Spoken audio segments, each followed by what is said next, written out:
Hi, welcome to Nandhu's vlogs. எல்லோரும் எப்படி இருக்கீங்க? நல்லா இருக்கீங்களா? எல்லோரும் நல்லா இருக்கணும்.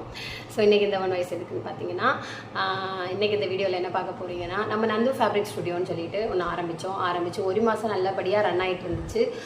நல்லபடியானா எனக்கு வந்துட்டு ஆன்லைன் சேல் இல்லைனாலும் ஆஃப்லைன் சேல் நல்லா நடந்துச்சு. எங்கேயும் கிடையாது, எங்கள் ஊரில், கேரளாவில், குளச்சலில், திருச்செந்தூரில் அப்படிங்கிற 3 இடத்துலையுமே எனக்கு நல்லபடியாக சேல் நடந்துச்சு. கொஞ்சம் சாதனையில் சேல் ஆச்சு. அதாவது நான் ஒரு அமௌண்ட் போட்டதுன்னா 3ல் 1 பங்கு எனக்கு சேல் ஆச்சுன்னு சொல்லலாம். அப்படியே நடந்துட்டு இருந்த நேரத்தில் தான் நமக்கு கொஞ்சம் இஷ்யூஸ் வர ஆரம்பித்ததும் என்னால் வந்துட்டு நம்ம எப்போவுமே அது ஒரு பொட்டிக்காக இருந்தாலும் சரி, ஆன்லைனாக இருந்தாலும் சரி, எதுவாக இருந்தாலும் ஒரு வேலையாக இருந்தாலும் சரி, நம்மளுக்கு மைண்டு ஃப்ரீயாக இருந்தால் மட்டும்தான் அதில் ஃபுல்ஃபில்லான நம்மளோட எஃபெக்ட் போட முடியும். ஸோ அந்த டைமில் எனக்கு கிட்டத்தட்ட கடந்த டிசம்பர் மாதம் ஃபுல்லாக என்னால் எஃபெக்ட் போடவே முடியலை. டிசம்பர் ஒரு 15ஆம் தேதிக்கு மேலே இருந்தே நான் வந்துட்டு நந்து ஃபேப்ரிக் ஸ்டுடியோ பற்றி ஒரு வீடியோவும் ஒரு அப்டேட்டும் கொடுக்காமலே இருந்தேன். அதுக்கு பிறகு இந்த ப்ராப்ளம் எல்லாம் சால்வ் ஆகி ஜான்வரியோட நான் இங்கே கேரளா வந்த பிறகு நான் என்ன நினச்சேன்னா, நந்து ஃபேப்ரிக் ஸ்டுடியோ வந்துட்டு நம்மளால் கடை ஓப்பன் பண்ண முடியலை. அதுக்கான ஃபண்டு நம்மக்கிட்ட கிடையாது. ஒன்றாவது நம்ம இன்னும் கடைன்னு ஒன்று ஆரம்பிக்கணும்னா எனக்கு வந்துட்டு நான் இருக்க ஊரில், அதாவது குளச்சலில் ஒரு நான் சொன்னேன், இந்த கால் வைக்க கூட எனக்கு இடம் கிடையாது. அதாவது ஒரு சொந்தமாக ஏதாவது ஒன்று பண்ணிவிட்டு, அதாவது இந்த 1 இயருக்குள்ளாடி 1 இயரோ 2 இயர்ஸோ எப்போ ஆகுதோ அதுக்கப்புறம் நம்ம கடை ஓப்பன் பண்ணலாம். இல்லை அது கடவுள் விட்ட வழி, கடை ஓப்பன் பண்ண பிறகு கூட வீடு வாங்கலாம். எது வேணாலும் நடக்கட்டும், அது நடக்கிறது மட்டும் நடக்கட்டும். ஆனால் வந்துட்டு நான் இப்போ இருக்க வீட்டில் வந்துட்டு 2 ரூம் உண்டு. அது ஒரு ரூமை வந்துட்டு நம்ம நந்து ஃபேப்ரிக் ஸ்டுடியோ ஆட்டு ஒன்று மாற்றலாம், ஆன்லைன் பிஸ்னஸ் ஆட்டு ஒன்று மாற்றலாம் அப்படின்னு சொல்லிட்டு ஐடியா போட்டிருக்கேங்க.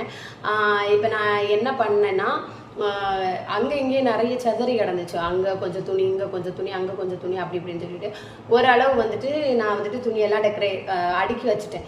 இன்னும் மடக்க வேண்டிய துணி, வீட்டுக்கு போட வேண்டிய துணி அப்படின்னு நிறைய இருக்குது. ஸோ நான் அந்த ஃபேப்ரிக் ஸ்டுடியோன்னு எதுக்கு வச்சேன்னா, எல்லா ட்ரெஸ்ஸுமே, ஜென்ஸுக்குள்ள டிஷர்ட்டு, அப்புறம் ஜென்ஸுக்குள்ள முண்டு, அதுக்கப்புறம் வந்துட்டு இன்னர்ஸ் ஐட்டம்ஸ் எல்லாமே, அதுக்கப்புறம் பார்த்தீங்கன்னா லேடிஸுக்குள்ள நைட்டி, இன்ஸ்கர்ட்டு, சாரீ, சுடிதாரு, இதெல்லாமே நம்ம விற்கிற மாதிரி ஒரு பிளான் தான். அது விற்றுச்சுமே, வீட்டுக்கு போடுற ட்ரெஸ்ஸு, வெளியில் போடுற ட்ரெஸ் எல்லாமே நமக்கு விற்றுச்சுமே.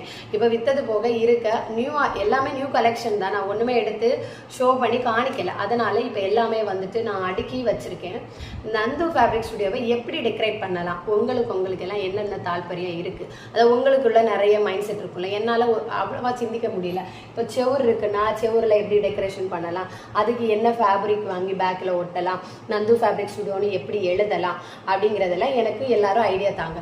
நான் இப்போதைக்கு என்னன்னா இந்த சைடுன்னு சொல்லிட்டு 2 சைடு ஆட்டு நான் வந்துட்டு ட்ரெஸ்ஸஸ் அடுக்கி வச்சுட்டு நடுக்க என்னோட பிளான் என்னன்னா, நடுக்க ஒரு டேபிள் போட்டுட்டு பேக்கில் வந்துட்டு நமக்கு ஒரு ஸ்க்ரீனுனா இந்த பஞ்சு துணி இருக்குல்ல, அந்த துணியை பேக் சைடு ஃபுல்லாக வச்சுட்டு அதில் வந்துட்டு நந்து ஃபேப்ரிக் ஸ்டுடியோன்னு சொல்லிக்கிட்டு அந்த லெட்டர்ஸ் வந்துட்டு பின் பண்ணி வச்சுட்டு நல்லா அதுக்குள்ள லைட் எல்லாம் போட்டுட்டு, அதுக்கப்புறம் வந்துட்டு நம்ம பொறுத்தார் பூமி ஆழ்வார்னு சொல்லிக்கிட்டு ஒரு பழமொழியே இருக்குது. நம்ம பொறுமையோட பொங்கல் லீவெல்லாம் பிள்ளைங்கள் கூட முடிச்சுட்டு வந்துட்டு நம்ம வந்துட்டு இதை ஆரம்பிக்கலாம் அப்படின்னு சொல்லிக்கிட்டு என்னோட தாட் இருக்கு.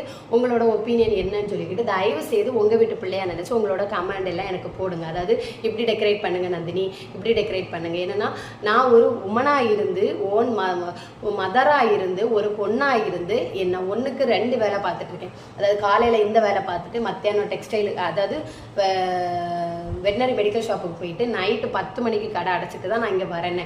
அந்த அளவு நான் ஓனா ரிஸ்க் எடுக்கிறேன்னா, நம்ம உழைக்கிற ஒவ்வொரு காசுலையுமே நம்மளோட பேர் எழுதியிருக்கும். நம்ம உழைச்சி முன்னேறினா அதனால நமக்கு நிறைய பிரதிபலன் இருக்கு, நிறைய விஷயம் இருக்கு. யாருக்கிட்டையுமே 5 ரூபாய் காசு கூட யாருக்கிட்டையுமே எதிர்பார்க்கவே கூடாது. யாருமே நமக்கு ஓசில தரமாட்டாங்க, எந்த ஒரு முனைப்பு இல்லாமல் யாரும் ஓசில தரமாட்டாங்க. ஸோ அதனால அதுவுமே நான் ஒரு பொண்ணாக இருந்து நான் சாதிக்கணும்னு துடிக்கிறேன். என்ன மாதிரி நிறைய பேர் சாதிக்கணும் துடிக்கிறவங்களுக்கு நான் முன்னுதாரணமாக இருக்கணும்னு நினைக்கிறேன். படிப்பு அவசியம், அத்தியாவசியம். ஆனால் படிப்பை தாண்டி நம்மளோட திறமைன்னு ஒன்று இருக்குது. நான் படிச்சுட்டேப்பா, நான் டிகிரி முடிச்சுட்டேப்பா, நான் வீட்டில் இருப்பேன், என்னோட வேலை தேடி வரும்னா வராது. நம்மளால் என்ன முடியுமோ நம்ம செய்யணும். நான் ஆக்சுவலாக படித்தது என்னோட லைஃப் ஸ்டோரியில் நான் அதெல்லாம் சொல்கிறேன். இப்போ நந்து ஃபேப்ரிக் ஸ்டுடியோ வந்துட்டு இப்போ நான் ரூமில் டெக்கரேட் பண்ணியிருக்கேன். கொஞ்சம் பார்த்து உங்களோட சஜஷன் சொல்லுங்கள். பேக் கேமரா போட்டு காணிக்கிறேன், பாருங்கள். பார்த்தீங்கன்னா இப்படி தான் ஒரு சைடில் ஃபுல்லாகவே வந்துட்டு சிந்தட்டிக் கிளாத் வச்சுருக்கேன். ஒரு சைடில் இந்த பர்ஸ் எதுக்கு வச்சுருக்கேன்னா இதில் தான் எனக்கு கொஞ்சம் பைசாவெல்லாம் வந்தது. அதுக்கப்புறம் பார்த்தீங்கன்னா இந்த சோத்தில் தான் வந்துட்டு நான் வந்துட்டு ஸ்க்ரீன், ஏன்னா இந்த சோறு வந்து ரொம்ப பெருசாக இருக்குல்ல, இந்த சோத்தில் வந்துட்டு நம்ம வந்துட்டு ஸ்க்ரீன் அடிக்கலாம். இதில் வந்துட்டு இதில் நான் பெட்ஷீட் போட்டு இதில் போட்டிருக்கேன். இதில் ஒரு டேபிள் வைக்கலாம் அப்படின்னு சொல்லிக்கிட்டு இதில் வந்துட்டு நம்ம ஒரு ஸ்க்ரீன் அடிக்கலாம். இதெல்லாமே வந்துட்டு விலகுண்ண சாரீஸ் எல்லாமே இதில் வச்சுருக்கேன். பாக்ஸு சாரீஸு எல்லாமே இதில். நீங்களாம் நினைப்பீங்க இவன் உண்மைக்கு டெக்ஸ்டைல்னு சொல்லியிருக்கா, இவட்ட என்ன ட்ரெஸ் இருக்குது அப்படின்னு நினைப்பீங்கல்ல. இதெல்லாமே சாரீஸாங்க. இன்னுமே என் வீட்டில் குளச்சல்லையும் எங்கள் அம்மா வீட்லேயும் கிடக்கு, எங்கள் சித்தி வீட்லேயுமே ட்ரெஸ்ஸஸ் கிடக்கு. அதே மாதிரி பார்த்தீங்கன்னா இது நைட்டி, இதெல்லாம் ஜென்ஸோட டிஷர்ட்டு இதெல்லாமே எங்கிட்ட இருக்குது. இதெல்லாமே பாக்ஸு சாரீஸ் எல்லாமே எங்கிட்ட இருக்குது. பட் இதெல்லாத்தையும் நம்ம வந்துட்டு ஒரு டெக்கரேஷன் பண்ணி, இப்போ பார்த்தீங்கன்னா சில்க் சாரீ நிறைய பேர் யோசிப்பீங்க, இந்தந்த சாரீ எல்லாமே புதிய மாடலு, எல்லாமே பட்டு சாரீ எல்லாமே இருக்குது. நம்மக்கிட்ட இல்லாத ஒரு ட்ரெஸ்ஸு கிடையாது. சாரீஸும் சரி, என்ன பார்த்தீங்களா இந்த சாரீஸும் இருக்குது, இந்த சாரீ சுடிதாரெல்லாம் இருக்குது. நான் வந்துட்டு இன்னும் கீழே வந்துட்டு ஓரளவு டெக்கரேட் பண்ணலை. கீழே ஒரு பெரிய மேட் வாங்கணும், அதுக்கெல்லாம் நிறைய செலவழியும். ஸோ அதெல்லாம் வந்துட்டு இந்த செவத்தில் எப்படி பிளான் பண்ணலாம் அப்படிங்கிறது உங்கள் யாருக்காவது மைண்ட் செட் இருந்தால் எனக்கு சொல்லித்தாங்க. பார்த்துருப்பீங்க, நான் வந்துட்டு அதை காணிச்சதை நீங்கள் பார்த்துருப்பீங்க. எனக்கு வந்துட்டு உங்களோட ஒப்பீனியன் எனக்கு ரொம்பவே தேவை. எனக்கு சொல்லி தரதுக்கு ஆள் கிடையாது, எப்படி ரெடி பண்ணணும்னு சொல்லிட்டு சொல்லி தரதுக்கு ஆள் கிடையாது, நிஜமாக கிடையாது. அதனால் உங்களோட ஒப்பீனியன்ஸ் எல்லாமே எனக்கு சொல்லித்தாங்க. பின்ன நந்து ஃபேப்ரிக் ஸ்டுடியோவுக்கு முடிஞ்சளவு உங்கள் சப்போர்ட்டை தாங்க. உங்களுக்கு ஒரு பொண்ணு ஒரு வாழ்க்கையில் முன்னாடி போகணுன்னு நிறைய ரொம்ப கஷ்டப்பட்டு ஸ்ட்ரகிள் பண்ணி நான் மேலே வரணும்னு நினைக்கிறேன். நான் மட்டும் மேலே வரக்கூடாது, என்ன போல் நிறைய பேருக்கு நான் முன்னோடியாக இருக்கணும் அப்படிங்கிறது தான் என்னோடய தாட்டு.